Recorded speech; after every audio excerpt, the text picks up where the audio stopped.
A lot of people, their mindset is they have to do it all. And I can understand that with building something from the ground up because it's your baby. They're not going to be you 100% to a T, but they're going to do the job that needs to get done the way you need it to get done. I'd rather be sidelined trying to achieve greatness than watch greatness achieved and it only set on the sideline. Now introducing your host, Jacob Emery.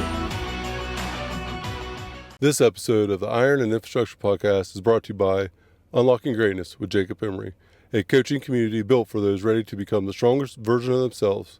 Weekly calls, proven playbooks, and a community built to grow.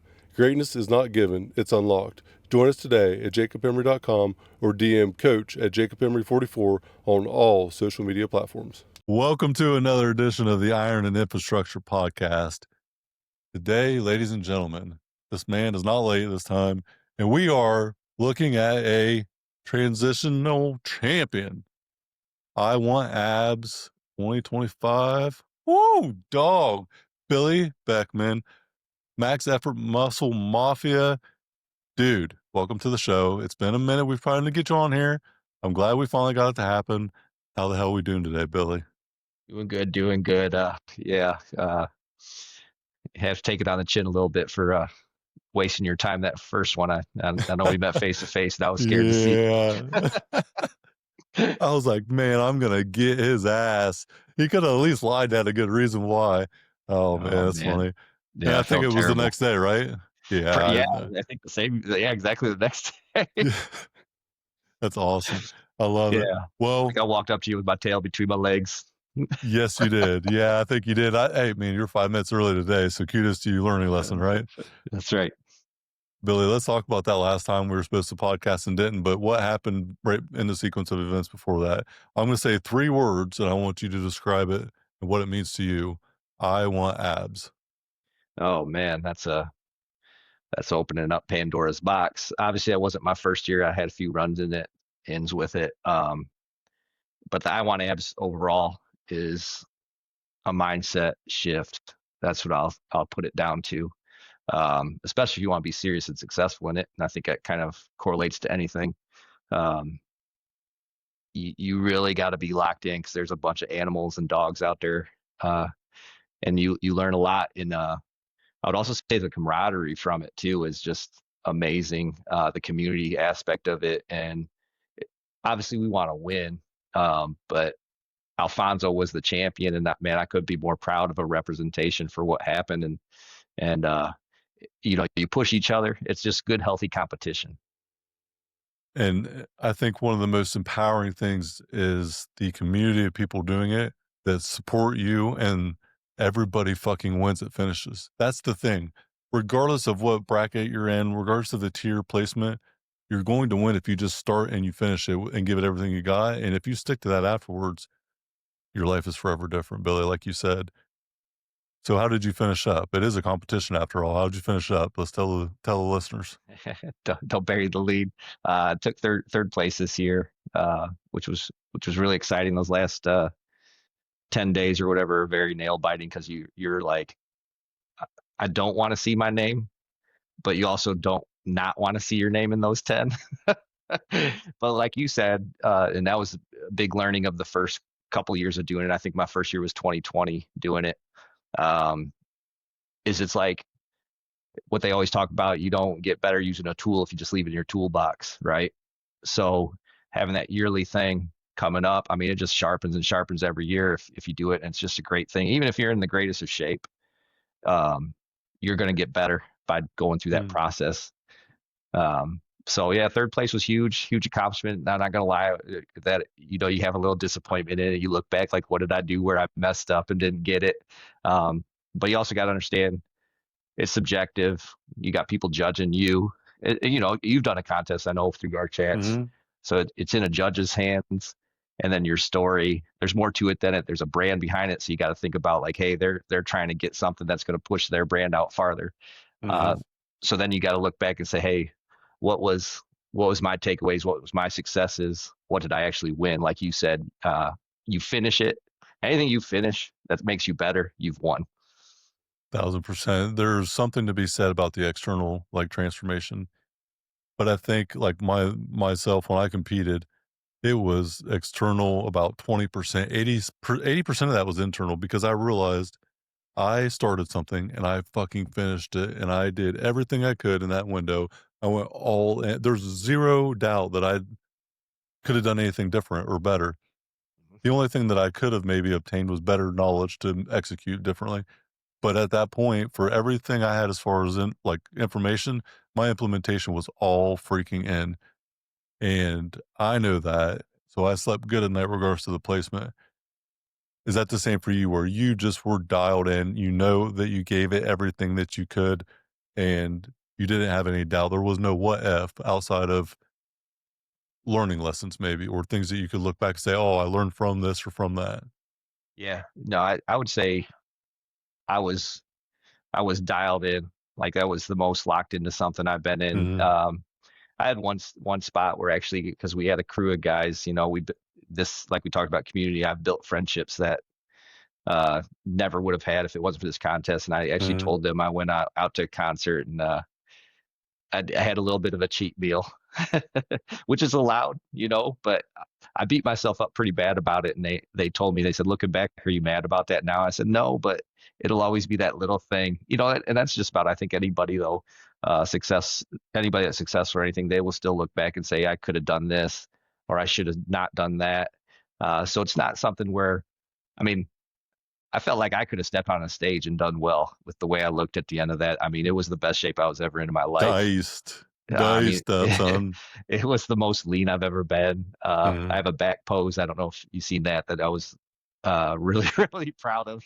So, I mean, there's definitely, I would say, yes, I was the most dedicated and mentally locked in for a contest that I've ever been. So I'm going to give you some vulnerability, some truth right now. I, up until 2013, was the biggest failure when it came to crossing that finish line all the way in. 3 feet before the finish line, running laps, I'm probably going to stop. I'm not the one to go through the line. I would probably stop a foot short. I could think about running sprints in basketball, about chasing down a fast break or something in basketball, like playing ball would be the thing I'd reference the most. And I would give up. Someone steals it from me, I would let them take the fast break and score without hustling back. I would put my fucking head down like a little bitch, be all upset about it, and not actually do anything to get different.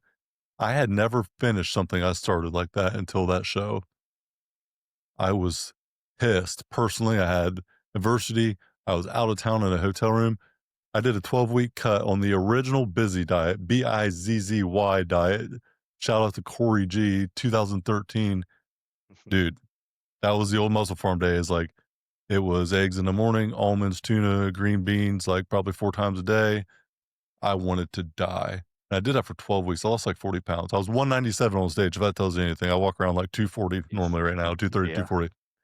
And I started at 240, a lot different 240 than what today is. But I had one moment where I remember a person at work, the customer we were working for brought in a thing of donuts for the guys one day. And I'm getting like my hotel egg whites out of the bag, raw dogging them things right on site in front of everyone. Like they were wanting to puke watching me eat it. And I'll never forget, he threw the donuts in the back of my truck. And when I went to take them to the trash and I went and took a bite of a donut, I caved in that moment. I spit it the fuck out. And I'm like, I cannot be that person anymore. And in that moment, to me, it's like a metaphor for I just had a glimpse of failure right there. I had it in my mouth. I fucking spit. I remember spitting it into the parking lot, like the gravel. And I'll never forget that thing. Like I almost went back to being that old person. And it was more like a metaphor for me that I don't want to be that person anymore. And that would have led me to stopping the whole entire thing before. But dude, I told Corey, I'm like, yo, gee, I'm 4 weeks into on the Busy diet. He's like, perfect. You got to do the show 8 weeks out. You're dialed in. His show when he owned his NAOB, I think it was National Association of Bodybuilding something, and yeah, I think he had just sold it or he had the last. It was his last show. I think he had sold it. He's like, you got to do the show, and I'm like, dude. At that point, I'm terrified because my two biggest fears, man, being in the spotlight, and having my shirt off in front of people. And here I Right. am about ready to go get lubed up and tanned up on stage in front of, however many people, damn near naked, and I'm in the spotlight bigger than shit. Mhm. That was the start of a new Jacob Emery that is still changing daily now, 10, 12 years later. Yeah, man, that kind of gave me chills the thought of it because I, I've actually done that before. I think there's a lot of people that have went through a cut like that has done similar.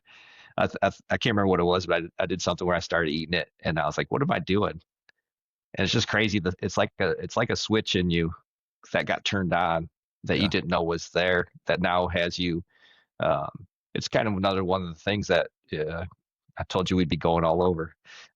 Is the other thing it switched like the not the there used to be this fear I would have for certain things, and now it's not quite. I wouldn't call it really a fear, but it's more of an I don't know the right word, but a push to actually try it. So like where I'm at now, life wise, from the end or the beginning of the wine abs now to even just now here is like I've set myself up so much more successes by not being scared to try things financially and professionally.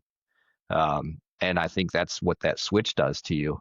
Um, like you said, the fear of being in front without the shirt on and being in front of people. Like I'm that kind of guy too. Even still, like people say stuff to me and I get like weird about it. Like, what do you talk about? My arms are big. They're not big unless I look at a picture from 3 years ago. Or like I'll be hanging out at my friend's pool and stuff, and I'll have a tank top on, but I won't take it off, or I'm not jumping in the pool. I tell my wife, I'm like, I Hmm. feel weird if I take this off. Like, I don't want to be that guy. And I don't think I'm that guy. You know what I mean? So it's kind of neat hearing you say that same thing as well. Um, yeah, that's awesome, man. Yeah, I did. I got a little chills when you said that. Dude, my lifelong two biggest fears, like, Billy, I don't think I've ever talked to you about this directly. Maybe you've heard, maybe you haven't, but I used to be the kid that had a shirt on in the pool, like Yeah. made fun of growing up, getting my ass kicked because I was fat. My nickname growing up was the Doughboy. That's what my family and friends called me, the Doughboy. You put a plate of cinnamon rolls in front of me, son, I'm gonna knock them things out. Like night, insulin spike for days. I would tear them up. I didn't know any better then. I was, impulse control of zero. I was so unaware of what I was doing, and I was unaware of what I looked like until I got reminded by everybody.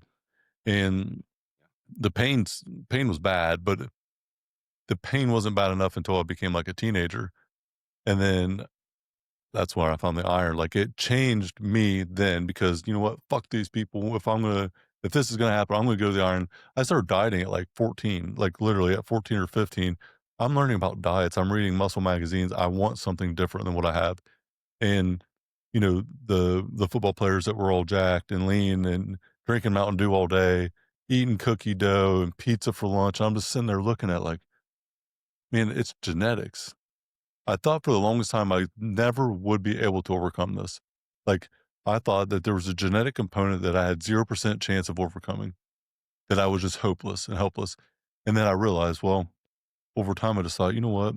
I can either try to achieve victory in my life because of and with this setback, like, so what? Or I can just sit here and be a fucking victim and cry about it. But I have to make a choice. I can't be on the fence. I have to go all in and believe that I can do something different, or I can just say, this is the reason why I can't. Hmm. I can't sit there and say, like, what if on my deathbed? I have to at least try to overcome something. And I'm so grateful now because I think anybody that has something given to them with ease, whether it's genetic, athletic ability, or they don't have to work for it, it's so much harder for them to be successful long term. That's a fact, man. I was the opposite you, and I know we've talked about it before. So I've been lucky enough to meet you face to face in person through this whole thing, the network through Mm. the Corey G Fitness and Abs. But anybody I think that would see Jake in person would think like he was some kind of football star or something. Like you're just a big dude. uh, I was the opposite of that. I was the skinny fat kid.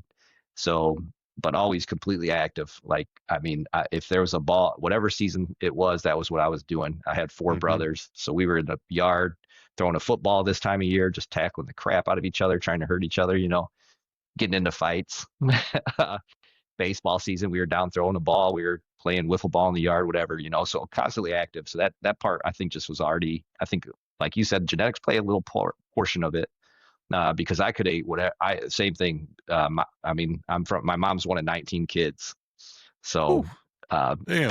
big old family, right? And I'm one of seven. I got 4 brothers, 2 sisters. But my mom would make us our breakfast. It was like oatmeal, cream of wheat, Cheap carbs, right? Like, right? yeah. Pancakes. I would eat 4 pancakes. Like, and I'm not talking like they're like, they were big old plate sized pancakes with peanut butter and syrup, Yeah. Yeah, you're talking about needing a nap after your first class, I right? bet, yeah. 8 a.m. But need a nap. but I was a $160 dripping wet at the end of high school, man. And so like, and I stayed active through college for the most part, played college ball for a little bit at a junior college. Well, I did the 2 years there. Then after that, it was like, I didn't do nothing. And then all of a sudden I was working my desk job, my 9 to 5 job, and I was just sitting there. I had my boys. They were fairly young, and I think I've told this story on G's podcast maybe, but like I was just sitting there and I was like, man, I just don't feel right. Like something feels uncomfortable, and it was the first time I felt like a belly, So and looked at myself and said, I don't like the way I look anymore. So that was so it's kind of the opposite of the change, but kind of similar in the same way. Yeah. Mine was earlier. Yeah. Yeah. Right. It's funny now that you say that though, because like when I was going through school, even, I mean, this in high school, shoot, don't really want to say it, but like 25 years ago, lifting weights was like, you were a meathead. Like you were looking like, if you were throwing up big weights, you were just squatting, bench and deadlifting. Nobody cared about the muscles it put on you. It was all about strength and how it would help you football wise. And it was still like a weird thing. But now my son, he's 19, and I go to the gym, and it's all these high school kids, and they're into it, and I love it. Like, it's awesome. So it's really cool to see that side of changing of the world. I think it's very out there and in front of everybody's focus. Love or hate RFK or whatever, but I still think what they're trying to do behind it is a good thing to get us healthier as a country overall. Yeah. So yeah. Put down the prescriptions, pick up some fucking weights. You soft right. pussies. Like, come on. Right. I think there is a point to it. Like the medical system, we won't go down that rabbit hole. We'll be here for hours, I'm sure. Yes. we can agree to disagree, to agree, whatever you want to call it, but it is what it is. If people were prescribed hard work or any work, just go do 10 minutes a day, that would change the landscape of them and generations to come instead of pushing pills. Yep. I'll say that as a general thought, but people just need to move. You have anxiety, fucking move, go work out. You're depressed, go work out. You don't feel good, you got a headache, go work out. I mean, basic hydration and moving your body will help you in so many areas of internal, like, unfulfillment or unhappiness. Just go move. Like, take your shoes off and walk in the grass when it's nice out. Like, it's that simple stuff that I think we lose because of instant gratification. We have so many things today available to make us better by this magical pill or whatever, but the reality is the shortcut is the long road. There's only one way there. It's doing the work. Yep. And if people realize that, they'd be better off. Yeah, I'd also like to kind of flip that around. Is why do we have to lose the joy of a child? You know what I'm saying? Like, yeah, we grow up and things get crazy, but like you said, just going outside in the grass, you're barefoot, man. The emotions that can bring back and the nostalgia of a kid is crazy. And just starting, like you said, I tell people that all the time. Sometimes I get these people like, "Oh, you can eat that." Like, I was at a golf outing, and it's like, well, it's a Saturday for one. I've worked hard all week. I've ate 5.5 great meals. So you don't know, like, that's the thing. And somebody will be like, "You're eating a cookie?" And I was like, just because you care about yourself and fit doesn't mean you can't enjoy some life. Like, it's kind of crazy the mindset people think of, like, oh, if I want to be in shape and feel good, then that means I only eat vegetables. Like, it's like, no, that's not so the case backwards, at all. dude. It's so so backwards. Like, I still enjoy ice cream more than once a week. Love ice Like cream. I'm not scared to admit that. Like, and people, it's actually quite comical in a business setting because I'm 6'3", 235. I'm not a small dude. I'm imposing to most by just natural stats, whatever. I walk into a group of 10, I'm probably one of the bigger guys. And in a business setting, it's weird because I've had people literally stop what they're doing when they're getting ready to order, watch me order, see what I'm going to eat, and like acknowledge that before we even place an order. And it's weird to me. Like I just don't understand why. I'm doing me. I'm not looking for any validation. I'm not looking for any like feedback. I'm just doing what I want to do. Authentic Jake, 1000% all the time. Yep. But it takes discipline over years and years and years and freedom to become confident enough to say, Billy, I don't give a fuck what you're eating. I'm going to eat what I want to eat because I'm going to do me. You do you. We'll be cool with it at the end. Yeah. Like, but the thing that it gives us is freedom. The discipline that we have gives us the freedom to have that cookie or ice cream when we want because it fits in because of the discipline. And it's doing the little thing daily throughout the day, throughout the week, throughout the month that compounds and adds up that is the opposite of what majority of society does today. They do the cookie on the little thing every day, every month, every week. Mm-hmm. And that's what adds up for them. So they become soft by bad choices. Yeah. Oh yeah. Well, they'll sit on the couch and eat a bag of chips every night Mm. watching, we'll say the Cubs, even though I'm Yeah. not happy with them right now, but Well, we won't go down the baseball rabbit hole either because I don't watch baseball. I don't care for it. So that you got me on that one. That's all you, my friend. but you're right about that too, because my mom would do the same thing. You know, like I live close to my parents, luckily, which I should see them more than I see them still, even. But she would be like, "Hey, I'm thinking about having you over for dinner, but it was a very carb heavy dinner." I'm like, "Mom," I said, Cool. if you want me over for dinner, invite me over for dinner. Don't worry about what I'm going to eat. Make whatever you're going to eat, because I would much rather enjoy whatever meal you made to be there in your company. Like I'm Mm-hmm. there. Like it's not. I don't have to eat this way 24/7. It's a choice I make when I'm by myself. But like, don't worry about that. Like if you're having everybody over and you're like, well, I got to make something special. Don't make something special. Just like let's. Make It's what you're gonna fine. make, and if I don't want to eat it, I just won't eat it. Like it's Exactly. cool. It doesn't Ex- like it's not going to offend me that you yep. made something that doesn't fit my lifestyle. Well, I almost flip it It's sometimes. fine. Be like, if you're like, why are you so worried about what I'm eating? Do you have a problem? Like, does that mean you have a Yes, problem with what you're eating? Like, I do you think feel that guilty with me eating this next to you? I think that gets down to the root of it. I think it's you know discomfort by acknowledgement of that thing where it's like, okay, he doesn't do this because he wants this result. I am doing this because of this, and I get this result. And it's like, am I not doing what I should? Am I not disciplined? A lot of the time, just in general, Billy, I think that people showcase their insecurity with their doubt in your ability. Like they want to crush your dream. If you say something profound that's out and say it out loud with a conviction, people are going to down it. But that's not about you. I think it's really about them. And I think you were at the island. Yeah, you were at the island this last event. I talked about the dream and your fingerprint and like how everybody's dream is unique to them. I don't know if you were there Friday night, were you? Yep. I Okay, remember this. okay. Yeah, And so like your dream is your fingerprint. Nobody else in the world has the same one. And so you look at your fingerprint and just think that's your dream. And the only way that it becomes true is if you live it out for what it is, for what you want, and you have to go get it. And there's not another one like yours. So everyone else's dream for you can't stay alive for yours to be true. And it doesn't mean that people have bad intentions towards you. Some people have the best of intentions for you.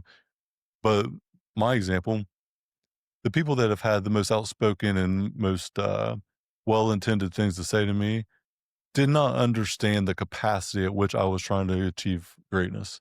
They could not fathom if I had tried to explain it, what I wanted to accomplish in my life. And so you will have to meet people where they're at sometimes, but it doesn't mean your dream should.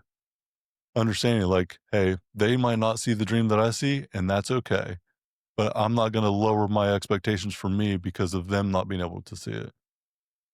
yeah, I love that. Yeah, not all dreams are the same. Just like you said. I mean, exactly what you said. Really, it's like just because your dream was to own an infrastructure company and make it, let's say, the best infrastructure company in the world, because probably is. But the guy next door to yours dream could just be to own a 3-bedroom house and be married with 2 children and work at whatever job down the road. That's okay. That's okay. Both of them are okay if it's what you want. The Yes. one thing I will say, you mentioned fear earlier. I've looked at fear differently throughout my life, and I realized one thing. I think we all are fearful at certain points. And I think it's more often than not, we actually are fearful in general. And I think it's okay to be fearful, but I don't think it's okay to be afraid. I think it's the recognition and having the internal confidence to say, you know what? Fear is right here. I see you. I got you. And you're put your arm around it and take it with you. And the ability to like have courage when you're fearful, when you're looking at like this thing, you don't know if you can do it, but you're still willing to try it. That is that is courage. Having Mm-hmm. courage is being fearful of something, then still doing it. But if you're afraid, you're never going to try. Yep. Yep. It kind of comes down to faith a little bit, Mm-hmm. It's there's always going to be something there, and that's just an innate thing of human beings of being a little bit fearful, but the understanding and the ability to learn what's causing that. Now you know what to do to overcome it. Mm-hmm. That's the important aspect of that. And I was that way for a long time to finally, because we were talking about it. So I bought my first property at the end of last year. So it was actually during the contest. And I finally said, what am I scared of? What's the worst that could happen? I think I actually have had a conversation with my wife. We were out for one of our evening walks. And I said, you know what I was thinking about today? I said, where'd we came from? Like we were just 2 young, dumb kids. We lived in a 900 square foot house and we were happy. And we had what we needed, and we got to do things we wanted, but we didn't have everything we wanted and everything that our goals were at that point. But I was like, we were so happy. So what are we scared of? Like, what's the worst that happens? We have each other still, and Mm-hmm. we'll be good. I was like, so what's so scary about these things? Let's just try it, see what happens. And from there, she's like, you know what? I trust you. You do it. I just don't want to be involved. And that was fair. It's so good that you said that, because when we're $9 an hour in 2007, I started 2007, $9 an hour with a shovel in my hand. Me saying that now, it's like almost, yeah, or bullfucking shit. Like, you didn't do that. Like, even saying that about myself, knowing it to be true, I still have the higher form. And I look back at it every once in a while, I'm like, holy shit. Almost 20 years ago now, I'm aging myself too, I guess. But I look back at it, I just think, man, how did I become delusional enough to believe this to be true? And I had everything then, and I had absolutely nothing. So if I have everything that I ever wanted now, how can I ever have a bad day? But I think that as we gain knowledge, we also understand the world differently. Um, as the island of my knowledge grows, so does the shore of my ignorance. So it's like the more that you know, the more knowledge that you gain, the more you realize you don't know a fucking thing. And I think it That's true. almost creates like this deficit of knowledge because you know so much that you also know that you don't know that much. Talk about personal development. How does Billy get his mind better? Well, number one way is audiobooks and podcasts. So it's kind of some people call it crazy. I know the person at my gym did. One day they asked me like, because I just have my earbuds in. I'm going to town in the gym, and he's like, dude, what do you listen to? Your workouts are a test. And I said, actually, I would listen to podcasts. And it blew his mind. I was like, yeah. I said, it's a good hour or so of just making my body better and my mind better at the same. That comes from the old lunge and learn stuff. So a lot of that. I would love to be a better reader, to be honest, but we're lucky and blessed in this day and age to have our access to so many smart people that can tell you face to face like this what they did wrong, what they did right. And it just we're all about efficiency and convenience, right? So driving in my car, I got a podcast or audio book going, and it's like, it's just my thing. That's the number one way. I just recently joined a next level group on school, so that helps with my personal development. So you got a community of people to push each other and bounce ideas off. So that's huge. Those are the number one ways for me that I'm working. Got local folks. I got he was actually on your podcast too, I believe, Matt Jasper. Mm-hmm. So a local guy here that we've teamed up. We actually doing the BeneBytes together Mm-hmm. company, and so it's good to have people like that locally to push you and make your for your development as well. That is my go-to also, is my attention span of a 3-year-old has made me realize that I enjoy reading like no other. I also enjoy learning more than I enjoy reading. I have opportunities to learn without physically reading a book. 1.2 to 1.5 on an audiobook, especially monotone, and I speed it up. I listen to audiobooks all the time. I'm very like strategic with it now. And I actually have, I call it the 5-step PDP, personal development pyramid, the 5 phases of personal development, and how I've seen it to be true. And you just got to start, dude. You got to start the thing. You have to start learning how to learn, start understanding what you want to learn. And just the beginning, 10 minutes a day. Like, dude, if you take 10 minutes a day, that's 60 hours in a year. So the compound effect of that is massive. That's 10 decent sized books. And you think Oh, yeah. about that ability to learn something 10 minutes a day, when it compounds like that, your life becomes different very quickly and you don't realize it. And then when it becomes that you're building a habit. We don't rise to Mhm. the level of our goals, we fall to the level of our systems. James Clear in Atomic Habits says that, and I cannot tell you, like, it is so true today for me. My habits are my lifestyle now, and if I want to achieve something bigger than what I want to achieve today, I have to realize the person I need to become to do so. It's not about the goal that you set, it's about the standard in which you live by and the system you create to get there. Yep. Yeah, it's kind of funny how doing lunges and having an audiobook going in your brain. I mean, there's a lot of times where I'm the same way. So like Mhm. my retention of information is pretty good, I feel like, memory wise, but Mhm. I have a drifting attention span as well. So reading a book, there'd be a lot of times where all of a sudden I just read a page and a half and I'm like, I don't even really know if I read that. I Yep. did. And but like doing it this way, you'll just be talking and all of a sudden you say something, you're like, where'd I get that from? And it's like, It forces you to remember because it's like you have a yeah. 10 to 20-second window of, "Oh, I'm all in on this today," or, "Fuck me, I don't even know the first word they said. I need to, like, reset my mind or like, something needs a reset." But it doesn't take long to figure out if you're checked in or checked out. Like, it's pretty quick because Yeah. you're either listening to noise that you don't know what they're saying or you're dialed in on it, paying attention. Mhm. And I've had the same effect. Like, it's helped me a lot with that. And it's figuring out too, there's the different pillars. I mean, they go through that with, yeah. I mean, you do Mhm. that through your schooling too, I'd say. Mhm. I think we don't need to get on that one either. We go all over the place, but Oh, yeah. um, your style. So I also feel like if you're not a good learner through reading, you should still do it, but Mhm. find the way to do the other way around you. I mean, having that, there's a community and there's people, and I found more people want you to be successful than don't.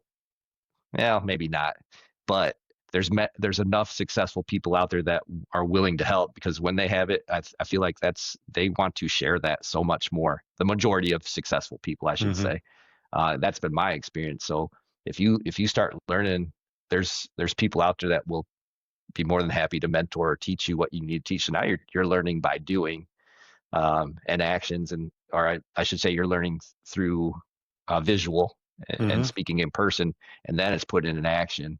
I had just a conversation to talk about the school group the other day. I was telling a guy, he's like, yeah, he was wanting to get into real estate or whatever, and he said, my dad just said he has this amount of money to do it, and he's like, and he's a realtor, and then I got a brother that's a contractor. I was like, dude, you got a full team.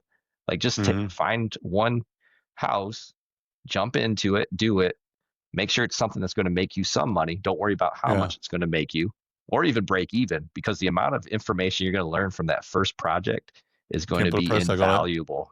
Oh my Mhm. gosh. That's like the first house I bought. I mean, I was Mhm. like, one, it took out uh that fear interceptor like we Mhm. talked about. So now I'm like, oh, this works. okay, let's compound it to the next one. So the next one was a multi-unit. It's like, oh, well, Mm-hmm. these multi-units are nice because I get a lot more gross income out of it. Let's look for Yeah. another one. So And it's not that bad. It wasn't it's that not bad, that you know? bad. Yeah. Don't get me wrong. There's days I actually was just discussing that with the group too. I was like, I finally just had the first month where I was like, okay, this is why I've been doing this, because Mm-hmm. you buy a property, there's things you got to do. You might have to kick some people out. There's repairs you're going to have to do. Always there's these little things, but if you're doing it properly, you're okay. Um, so that's basically how the first one, I was like, okay, I'm doubling my money on this one monthly. Um, Mm-hmm. so, they're paying the mortgage and everything. So that's just straight income. So I was like, okay, next one I want to make it so it pays both properties plus makes money. So now that first property is just straight cash flow, Mm-hmm. and then just kept reevaluating, streaming it that Yep. way. And I was like, that's the stuff you're going to learn as you do it. And you won't by Mm-hmm. just sitting here saying, I might do it one day. I might do it Yeah. one day. I got to learn more. You can always learn more. This episode of the Iron and Infrastructure Podcast is brought to you by R&R Pipeline Inc., an infrastructure company. Join our team today at rrpipelineinc.com. You know, talking about doing the thing isn't doing the thing. Strategizing, planning, prepping, getting teams around you, doing everything and anything but the thing is not going to make any progress. You still have to jump into it. You mentioned mentors or people that want to help you. Most of us, Billy, that have achieved any level of success or any outcome that we set in mind and we achieve that, there's always somebody that we can help. It doesn't mean that you're an expert, but if on a 1 out of 10, I'm a 4 at a podcast, you want to start a podcast, I can at least get you to 3 or 4. Yeah. That's advancement. It's like you don't need Elon Musk to come into your world to learn about engineering. Like if you want to learn how to colonize Mars, he's probably your fucking guy. But just base level engineering, you probably don't need him. So, and a thinking tool or anything that's out there, like mentorship is about helping the person a layer or two down from you get to that level that you're at. That was kind of my unknowing at the time strategy for purchasing our pipeline. I always tried to replace myself. So as I'm climbing up this ladder, I would reach my hand up for help, but I always had a hand down pulling someone along with me because if I do something really well, I can't replace myself. I can't take the next step. I can't leave a gap of where I was at. I have to build up the ability to train and teach someone to take that spot. And it never stops. You should always be training someone. In like my business setting, I'm always trying to train someone to take that next level for them because I'm not going to stop growing. So in order for me to keep climbing, there's got to be that continual growth as a team. I think that's one of the like big missing things in business today is personally, I want everyone to be successful on our pipeline. If they're not personally successful, how are you professionally successful? How do you professionally get through these things? Because if you show up and you're not right, how do you get it right during the day? It's like showing up hungover and dehydrated as hell on Monday morning. You don't ever really catch up getting hydrated. It's like you're already behind the eight ball. So you have to show up personally well off enough to thrive in your professional life. And I think they coexist. If you're not doing well in one of them, the other one's probably going to suffer some. But where do you find the time, Jake? Sleep I liked fast. what you said about that, man. That was great thing to discover and think of the I have to be replaced, because I think a lot of people, their mindset is they have to do it all, and Mm-hmm. it is I can understand that with building something from the ground up because it's your baby, and so it's like handing your firstborn child off for babysitting the first time and leaving them alone with somebody. It's kind of the same concept. Mm-hmm. They're not going to be you 100% to a T, but they're going to do the job that needs to get done the way you need it to get done, right? So that's all. That was an awesome way to say that. I never really thought about that way of I need somebody that's going to move up with me into my spot. They've been with me. They've got to see the way I expect things done, Mm-hmm. and now that frees you up to do more of the next level that you're pushing to. If you look at it from a simple lens, what's the revenue that you can generate for your business per hour? What is the amount of time it takes to do that? What tasks are not fitting that revenue mark? And 80% of them are probably not going to be the revenue generator that you're wanting to hit. So how do you delegate that 80%? Dan Martell, Buy Back Your Time, incredible freaking book. Highly recommend it. I'm actually in his coaching program. Every week, dude, I leave that coaching call and I'm just like, holy shit, that's genius. Like levels, there's so many levels to this game. I'm like at a very bottom level in his coaching community. A lot of them I have my own coaching community, like, but there's so many levels. And I think the overarching foundational truth is you got to genuinely want to help people. If you serve the world will serve you back. Like if you really want to help people, you will have people want to help you. And you mentioned it earlier, like people that have already achieved some level of success through the adversity, they have overcame dark, powerful, painful adversity in their life somewhere. I have never met a true entrepreneur that's not completely mentally fucked up somewhere. Like we all have serious issues, but it's the ability to withstand that thing and overcome it and still be better and want to help other people get better. It's like the superhero and the villain, they have the same backstory. One of them wants to hurt the world because the world hurt them, and the other one wants to save the world from being hurt. And you just got to pick which one you put your energy and time into. Mm-hmm. And the one that is able to try to help save the world is the one that will get the ultimate fulfillment. And it'll be a never ending journey, but it will be one they never regret, and they always will have appreciation for it. Finding someone that's in that arena, the man in the arena, my all-time favorite quote, bar none. Put me in the arena. I live in that fucking arena. I take naps in there. I don't ever come out of it. If someone's in the stands, but I do not let them even entertain. Like they don't get within 3 foot of me hearing it. I don't care what someone in the stands has to say. Critics are nothing more than that. They're insecure. Critics are going to be people that hate on you. You're never going to find someone that is at a place that you're trying to go that is going to be critical and downplay you if you're about that life, if you're trying to get it. It's only the critic that will never try to achieve it that will be a hater, be someone that tries to tear you down because they're too insecure to even put the foot in the arena. Live in the arena, live life on your terms, and you will have the fulfillment of a lifetime, even if you don't get the outcome you're looking for. Because you'll know on your deathbed, no matter what, you will not have that question, what if? What if I would have tried? What if I would have done the I Want Abs contest? You'll never have to question it because you did it. Yep. Very, very true. Yeah, it's never too late. I had somebody say that to me. They're like, I wish I would be where you're at and do it. And I was like, well, start. Like, I wish I would have done, my first house that I sold, I tried renting the first year because it was a terrible selling market.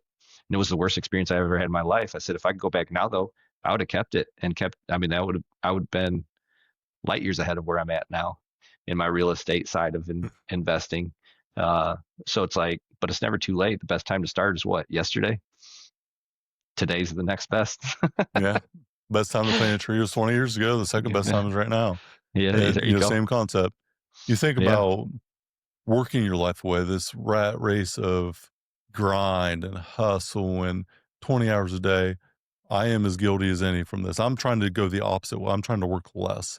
Yep. I go to bed at 10 o'clock. I wake up at 2:50 a.m. Monday through Friday. Wednesday, I might sleep in until like 4:30 or 5. I put the time in. Yep. I'm trying to go the opposite way. I'm trying to do more with volume outcome wise, less time spent. And what I've realized is you have to be structured in life to get a certain outcome. You have to have a way that you live with discipline that gets you there. It's not okay really to work your life away because then the thing that you sacrifice is what you're actually perceiving to sacrifice for. So like if you're sacrificing to, if you want to prioritize your family, don't let the thing that you're prioritizing to prioritize your family become the sacrifice. So like, don't sacrifice time with your kids and your family life. Don't let it completely go to the wayside. You miss it all trying to provide for them. It's like this ironic thing that we see all the time in entrepreneurship. Most of the time we're running from something or we're scared of something or we're masking this ego or something deep down rooted and we're covering up with this time spent there because it's something that gives us fulfillment, a little bit of success. And we're probably running from something somewhere else. I'll Yeah. say that I've noticed that quite a bit. But it's okay to work your 20s away. Your 20s are the time you should learn. My attorney told me one day, he said, Jake, the first 30 years of your life are just about learning. You learn for 30, earn for 30, and then the last 30, if you're lucky enough to be alive, you do whatever the hell you want. So, learning for the first 30 years, your life really don't start until what, you're 25? 18 years old, you don't know anything. That's most people, though, at 18, if you look at the average lifespan today, 77 and a half years. 18 years old, 23% of it, dude. You're almost a quarter gone at 18. And you think about, holy shit, your prime is like 50% of your life if you live to be old enough. That's not that many years. And we all share the same destination. So it's like, God, you got to live life on your terms and go for it. Mm. You just have to go for it. You can't change what's in the past with regret. So why dwell on it? Learn from it. Don't make the same mistakes. You can't fix the future that's not here yet. You can only live in the present. And that's hard. So plan for the future, live in the present, learn from the past, and you will have a fulfilled life. And you'll probably get exactly what you're shooting for. Yep. I was actually just discussing that with some guys the other day about he was talking about how much he's been working, and I just said for what? And just trying to I just said I just want to tell you as the old man here in this chat group is, I look back and think I probably could have done less and got more fulfillment out of life with my children and my family because now they're at the age where I can do more and they don't see it. Right. So now I've got way more time where they're doing their thing. I mean, my 19-year-old works a kind of a full-time job. He's in and out all the time. My other son's in school all day.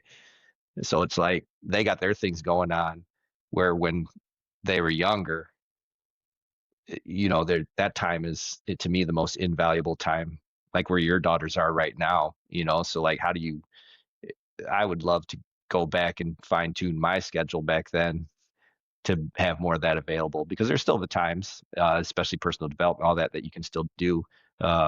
You should be a little selfish because you only have your life too. But they take their naps or there's all kinds of things you can still do. We don't need like you.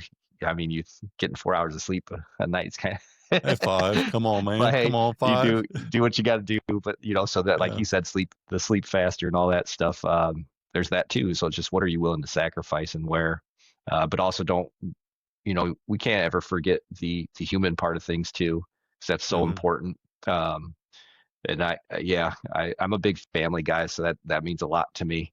And that's why I do these things now because I want them to have a better life going forward too, and see that you can do it. So Mhm. that's valuable as well. So I'm not saying don't work hard. It's just it's a balance. It is hard, but you got to find the balance that works best for you and fulfills all or fills all those buckets.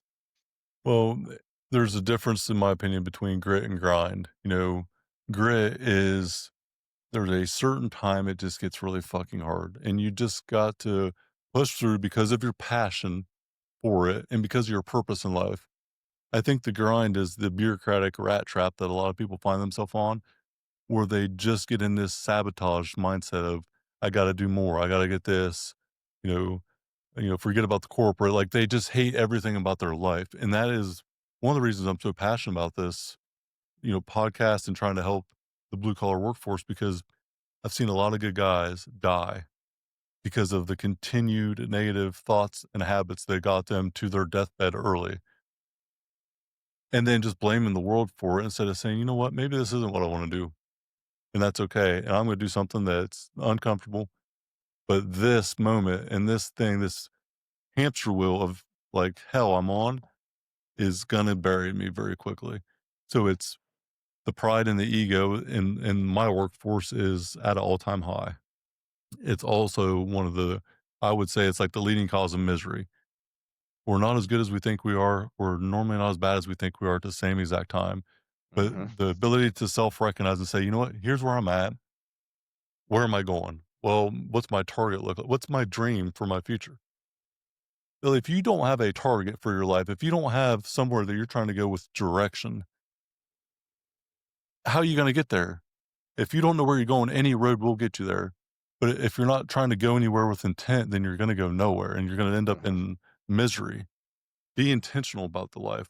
I don't believe in balance for myself. I think that by being who I am, me saying that I'm trying to find balance, by definition, it would be insanity to think that I'm going to have balance. But I can promise you, Billy, there's nothing else on my mind. But this time, right now, with you on this podcast, 100% focused on this and nothing else. I'm intentional with what I give my attention to. If I'm here, Yes. I'm here. If I'm with my family, I'm with my family. Whatever I'm doing, I'm all in. And it's something that I've worked on for years and I'm still working on it. I got to be all in at the moment, doing the thing that I'm trying to do for the people that I care about the most. And a lot of that starts by saying no to other things that don't fit my priorities. Yeah, and the balance is it's a balance is an imbalanced balanced. That's what people Mhm. always try to talk about is the work life balance. I was like, well, that, like you said, it doesn't exist. It's Mhm. a fairy tale, really, if you want to look Mhm. at it in reality. But yeah, so like you said, the being intentional with it, that's kind of how more of what I was referring to of the Mhm. balance, right? Yeah. Like I'm I have to work to provide my family. I have to do something to do the things that we need to do, right? And to be fulfilled and be a good person, a good citizen, Mhm. uh, of, of this world, like the mindset of leaving things a little bit better than what you found it, that's, Mhm. passing those types of things down. That's balancing things because now your kids are seeing that when you're without you being there present, right? And then like I've been working out a lot more. I even try to work with my wife. I'm still terrible at it. She'll probably be the first one to tell you too, is being more present in the presence. So it's, Mhm. these things, love them and hate them, right? So it's like I have a terrible thing of getting locked into these at evening time when it should be our time. Mhm. And, so, and my brain is just, it's not like a woman's where they're thinking about 80 things at once, but I go all over the place. It doesn't stay focused on this, Mhm. which I I say is understand, my probably friend. it's probably the ADD that I've never been Yeah. diagnosed with because Yeah. like I'm thinking about this and then we're talking and all of a sudden you start talking to me and now I'm thinking about, hey, Mhm. what do I want to eat for dinner? Or like, but I that's something I've been working on and that's the balance stuff too. But it's never the balance of law, right? It's always going to be one way or the other. And it's finding the one that's kind of more of what I was saying, finding that type of a balance that works Mhm. best for you and your life and everything in between. Um, Yeah. so No, I love that. And I'm glad you defined that because I could not agree more. I think that's exactly what it is. It's about finding out what best suits you in your life for the things you want to do. And being present is so hard, and especially today, but it's such a gift too. I don't know if you've heard me say this, but I think that the ability to be present is a gift. And I think that's why they call gifts presents because it is yeah, truly like an amazing thing to be able to be in the moment with true gratitude for what you have, not thinking about what you don't have or the goal next year, but truly just being grounded in that moment is extremely powerful and extremely rare from what I've learned. The other thing I think there's like two types of people in the world. There's people who want to know what is true, and then people want to defend what they believe to be true as fact, regardless if it is or it isn't true. So, like, it's that continuous education, that continuous improvement person, always focused on the next thing, getting better, and willing to say, you know what, I was really wrong on that. But then there's also the person that will just defend the tradition of it, the tradition of this thing they've always known to be true, instead of actually searching out what is the truth. Searching for the truth, regardless of tradition, is something that I'm pretty passionate about now because the way it's always been done is not the best way. And if I hear that in business today, this is how we've always done it. Line up the troops, burn that fucker down. Let's figure out what's really the truth about it. Let's figure out where we can improve at. Because if it's never evolved and never changed, then it's probably not the best way. oh What do you man, think dude, about that? that's you sounded like me in my manager days. I would get so irritated when I heard somebody because I came into an older team, Mm-hmm. and being I say I was kind of on the younger end, I guess, for a branch manager. I wasn't really all that young looking back, but this is the way I would ask them to do something. They're like, yeah, but that's not how we do it. And I'm like, okay, what do you mean? Explain to me.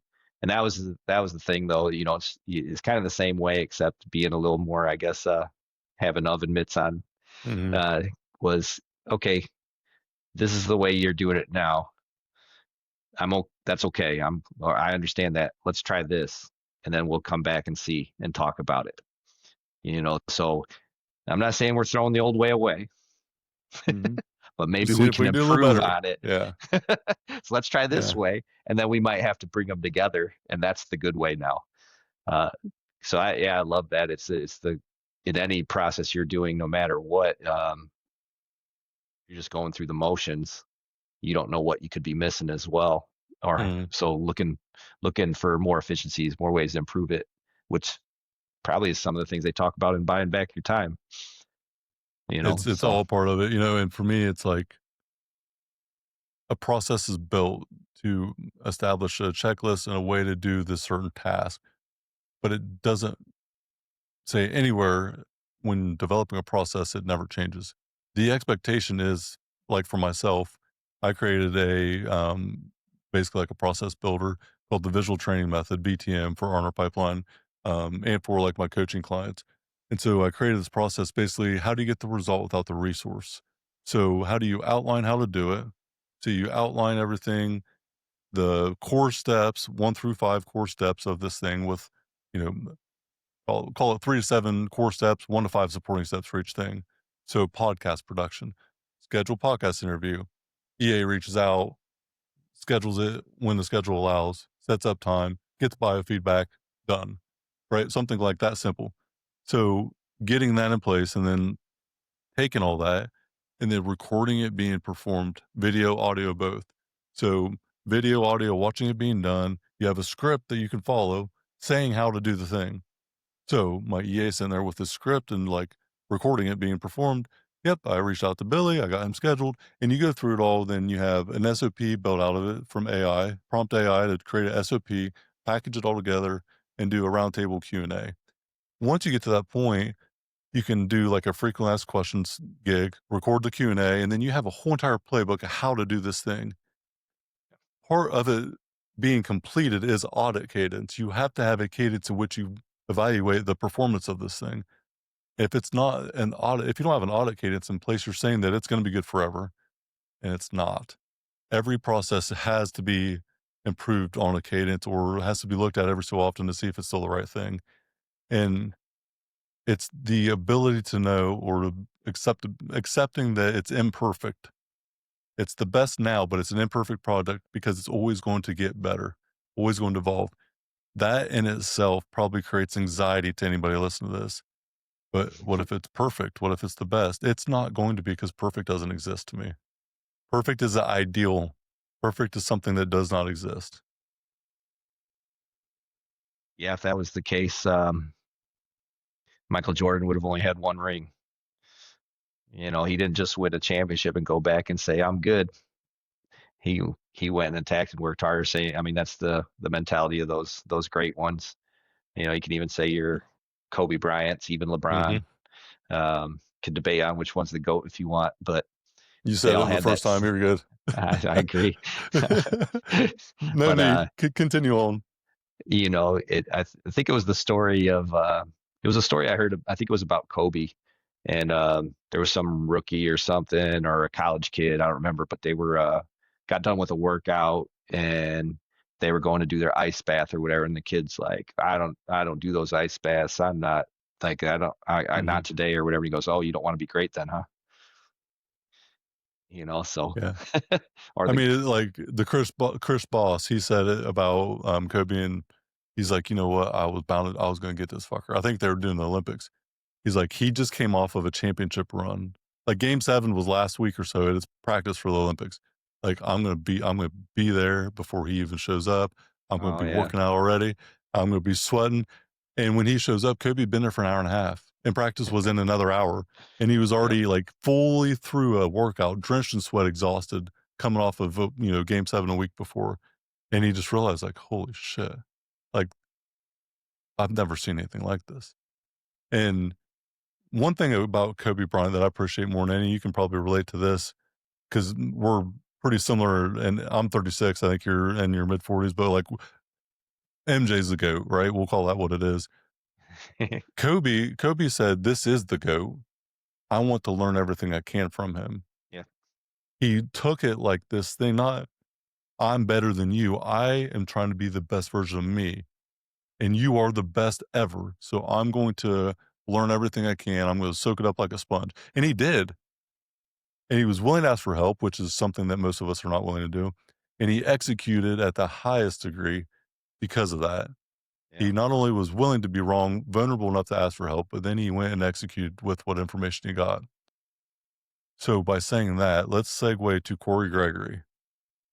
G has been my fucking homie for literally, I think, 20 years now, because I think it was 2005 when we met. And most people don't even know that if they don't know our backstory. But I started selling supplements for him before he started selling supplements. Like, he was in some MLM thing in the mid 2000s, and he was selling some of that.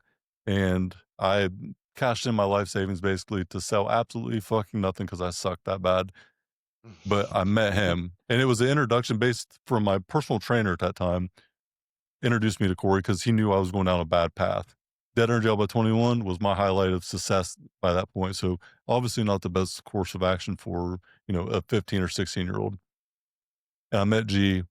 We barely talked, here and there. But he asked me a question one day: what the hell are you doing with your life? 20-year-old me, I'm on track to be dead or in jail by 21. And what the hell are you doing with your life was like this jarring, profound moment for me. It wasn't like a punch in the mouth. It was like 1,000 little punches across the gut over time. I couldn't answer the question, but it switched the narrative for me. I'm not doing a fucking thing. I'm going nowhere. I'm probably going to be dead or in jail by 21 if I don't change something now. So something has to change. And the pain of staying the same was greater than the pain of the unknown of what change would be. So I changed. G's been a part of your life, I don't know how long, but I'm sure it's had a massive impact. You mentioned the Next Level community, Max Effort Muscle, the power in numbers and the power in community and that unity of people trying to get better. You're going to fall down, but willing to ask for help, the willingness just to get up, and then the ability to have a community of people willing to give you a hand. What has that done for you and your growth? It's just unlocked a different level of success more than anything. We've already touched on it before, the mindset switch that clicks off. I've been blessed in my community and the people I'm surrounded with to have a good support group, good life system, good family, good structure that's helped me. And I think I just have the personality of myself to just be okay. Don't know a better way to say it, but getting involved with with G and all this, it builds a secondary kind of family in a way. Just the realness of him and the openness to share Mm-hmm. and to feel like you just knew him from the first time you met him Mm-hmm. is pretty awesome. And then the amount of people he brings together and the willingness to connect you to people, because he wants you to be successful as well. Mm-hmm. Selfishly or unselfishly, it doesn't matter. Because that just really puts into you the want to be better for yourself as well. I mean, it definitely has meant a lot, and it's helped me and my family as well. So it's hard to put it all into words. Mm-hmm. The feeling that it does, but just hearing the stories of podcasts like yours, and the guys he's got with him, um, it's just organically good. It's So authentic. It's real. In yeah, a world of so much that's not real, this is as real as authentic a person you're ever going to find is Corey Gregory. yeah, And it's exactly what you see in his mm-hmm. clips. How he talks in his podcast. I mean, that's him. I haven't had to see him blow up on me or be mad or anything like that, but I've seen in some of his little reels and stuff where he he's got something that's made him upset about it or fired him up, so you can feel that coming at you. And it'll fire you up a bit if you see or look at that right before you're going into a gym or something. You never question his intent. You never question. He is very direct. I've seen him, not at me, but in a setting, probably a 6 or 7 out of 10, like furious. Maybe at the most I've seen that. I've seen him put people in their place, rightfully so. It's just the directness. Like, he is about getting better. He's not gauging how you feel about it. The facts are you want to come in there and get better. That's what he's there to help you do. He is no BS, no drama. If you bring in drama, you will be out as quick as you walked in. Promise. You don't get maybe a second chance on that. Bring in a bunch of fucking drama. You better just don't let the door hit you on the way out. You know, I thought about a couple years ago. It's been a couple years. I started doing the pump 30s, and I've re-challenged myself on what my priority is with fitness. I'm still in similar shape to what I was, 235, probably 10% body fat, give or take, but like not as lean as I can be or have been, but where I'm in a season that this is the best fit for me. Mm-hmm. I wish there was a way to know that you're in the good old days before you've actually left the good old days. Right. These are the good old days, Billy, because guess what? It's right now. It's present moment. It's the time that we are alive. And no matter where we've been or what we do in the future, right now is the good old day. And that in itself has been a challenge for me because I have not yet grown wise enough to enjoy the simple things. And that will be my continuous pursuit on the daily, to enjoy the simple things in life because they are the most important. It's the I like to call them the seasons of life. I might have picked that up on one of my audio books or something somewhere too, but it's that's the perspective. Like you talked about the good old days, which is like, man, I hear people talk about how they hated high school. I mean, I actually enjoyed my time through high school, but like there's things I didn't like about it, but it was so simple. If you look back on it now, like the things that you thought were hard were so easy. Like you had no worries really. So there's that step of your season of life. Then there's the transitioning into, hey, what am I? Who am I? What life is, like you said, in your 20s. I married young, had a family, but I knew that's what I wanted. I won't do the story on here, but it scared the shit out of me when I proposed to my wife.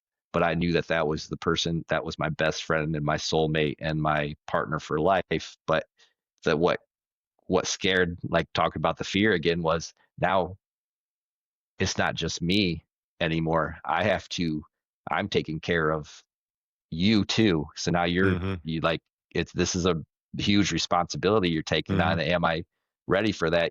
I knew that's what I wanted. Right. So, and then having kids, like I wanted a family. So now I'm in that season. Now you're raising the kids, you're trying to start a career. So kind of just jump forward and it's enjoying where you're at, just like you said, because like now we're getting to the point where there's a lot of nights right now where it's just me and her again. It's almost like we're back to being 18, 19, 20. Newlyweds, it's just us again, man. It's like, but we're different people now at this stage of our lives too, right? I mean, I've got 45 years under my belt, right?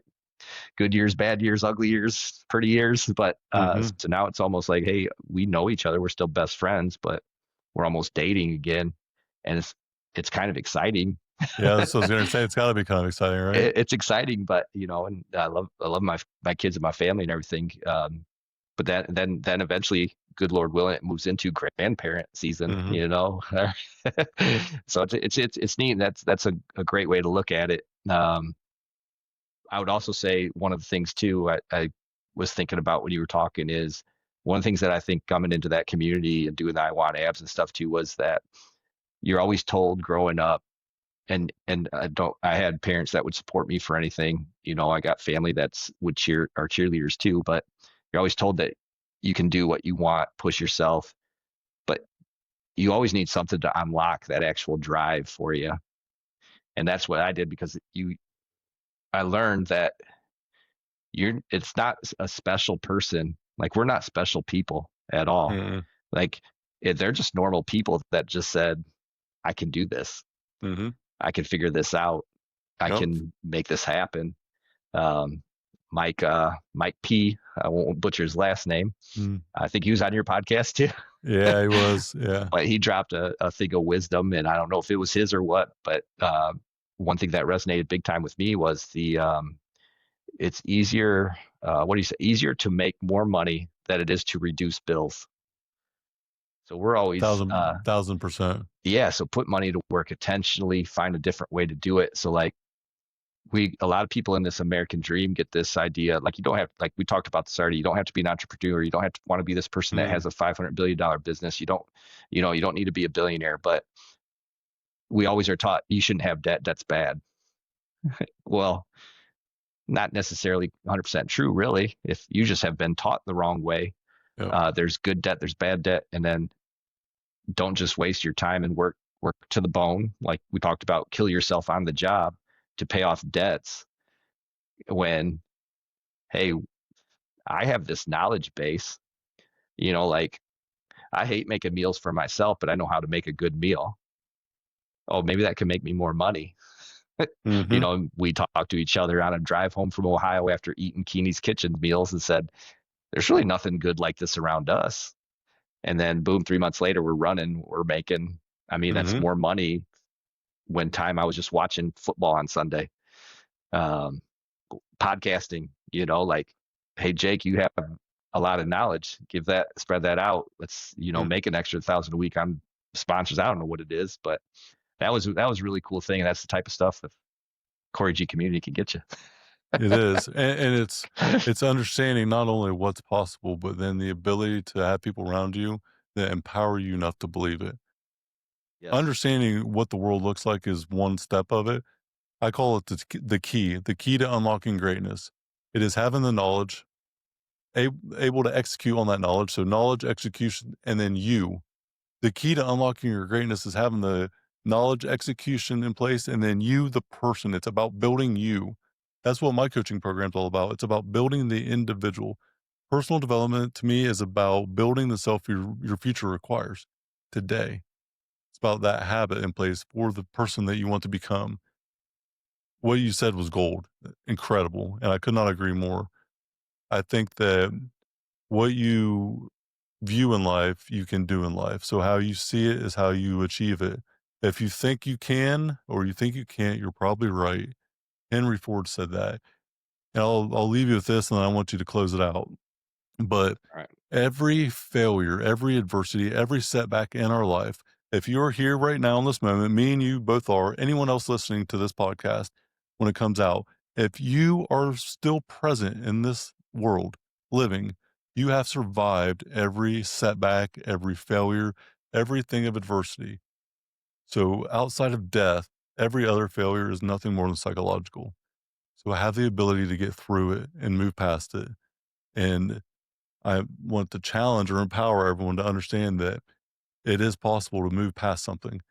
We all have things that have happened. We all have like shit in our life. Let that be the reason you do something great, not the reason that you never try something great. Billy, fucking thank you, my man. I'm honored to Thank have you on you. the show. I want Abs, the top 3 winner. Oh, damn, boy. I will say, I didn't see your transformation until it got announced. I didn't follow it really close, but when I seen it, I was like, holy shit, like he will never be the same. He is forever a different person internally because of this challenge. So congrats to you. Let the listeners know where they can find you, plug and play anything you want. And then any final thoughts that you have about today, about anything in general, I'm going to give you the floor to close the show out. Yeah, well, social handles are go back to a little younger guy, so Big Beck 9. Uh, Anywhere you can follow it, Instagram, whatever. BeneBytes is a company we've started here locally, Southwest Michigan, here in the area. Look us up. It's BeneBytes, BeneBites on Instagram as well. Get those orders in, get freshly made, great tasting meals delivered to you weekly. Um, and I would just say, in a world that's full of crazy, and like Jake said, we all deal with shit. Don't sit in it. Make it better. It's up to you. You can either be dwelling on the negative, or you can be positive and push through and find how can I do it better and make myself better. If we all just concentrate on that individually, this world will go so much farther than any of us can even imagine. Quit worrying about all the noises out there in this world, all the mess that's getting sent your way. There's so much that you can listen to and hear, but focus on yourself first. I believe in faith, fitness, family, and health. If you got all those and you're taking care of yourself, it just goes out and we'll have a better place. Nobody's coming to save you. I gotta add this into it because that's absolute gold. And I just gotta say this, weird people get weird results. Normal people get normal results. You literally can't do what everyone else does and expect to have something different. So live out your dreams, embrace your weird, be who you want to be authentic you. And as long as you're not hurting anybody else, let's not get extreme on this shit, but just be authentic you. Live life on your terms, and you will find fulfillment regardless of what life presents to you as opportunity. You will absolutely live in life on your terms, figure out what it's like to be alive. So many people die at 25 and are buried at 75. And that to me is hell, if I've ever heard of it. Billy, thanks for your time today. Find him out there. Get your tasty meals in southwestern state up north. We don't talk about it because we're Buckeye country. Go Irish here. Go fucking Buckeye. Oh, okay. You ain't too bad then. I mean, we'll beat their ass too, but that team up north, don't want to get all rivalry on you. But I mean, I'm with you on that. We'll stomp that Notre Dame ass too. Billy, appreciate your time today. It's been an honor. I'll see you, I'm sure, in the next 6 months or so with all the things going on. It's been another episode of the Iron and Infrastructure Podcast. Billy Beckman, thank you again. We'll see you guys next time. Stop telling yourself one day. It isn't about one day, it's about day one. Today should be your day one. What you need isn't another day. What you need is clarity with the community to give you confidence to unlock your greatness. That's what the group coaching program is all about. Confidence, clarity, via commitment. Hit the show link in the notes. Let's start unlocking your greatness now, today.